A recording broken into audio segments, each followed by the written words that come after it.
Таяу уақытта Түркістан мен Алматы қаласының арасында жүрдек пойыз бағыты ашылады. Бұл туралы бүгін Түркістан облысы әкімдігінде меморандумға байланысты жиында белгілі болды. Шежірелі шаһарға арнайы ат басын бұрған Тұран Экспресс компаниясы мен Тұран ТВ телеарнасының басшысы Роман Ботабек өңірдің туризм дамытуға үлес қосатынын айтты.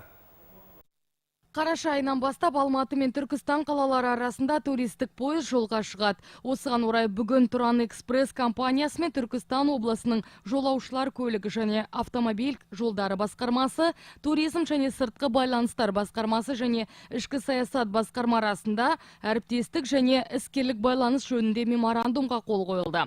Сонымен қатар аталған басқармалар мен Тұран ТВ телеарнасы арасында да меморандум жасалды. Әзірше бұл пойыз аптасына 4 рет жүргізілсе, келешекте күн сайын сапарға шығады деген жоспар бар.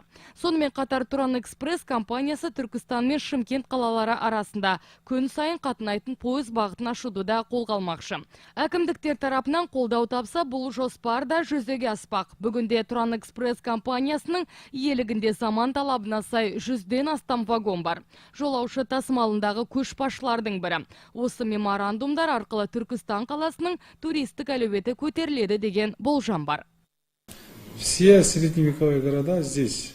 Біздің өңірде туризмді дамытуға барлық мүмкіндіктер бар. Табиғи туризмнің барлық түрі бар.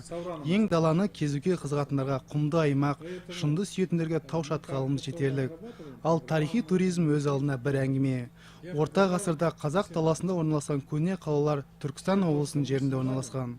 Тараздан бастап Сауранға дейін барлық тарихи ескерткіштер біздің өңірде. Алматылықтар, шетелден келген адамдар, оқушылар, олар 5 жұма күні кешке шығып, ол суббота күні жерде болады. Суббота күні жексенбі күні демалып, осы Түркістанның бәрі жағы туристік нелерін бәрін, объекттерін бәрін көріп, 2 күннен кешке қайтады. Ол енді қандай несі бар, жақсы жерлері бар олар. Мысалы, отель келе жоқ. Қазір білеміз, Түркістанда өте қиналып отыр халықтардың бәрі. Отельдер, гостиницалар жетіспейді. Сондықтан біздің пойызда, мысалы, біздің туристеріміз соның ішінде жатады, демалып, сонымен қайтып кете береді.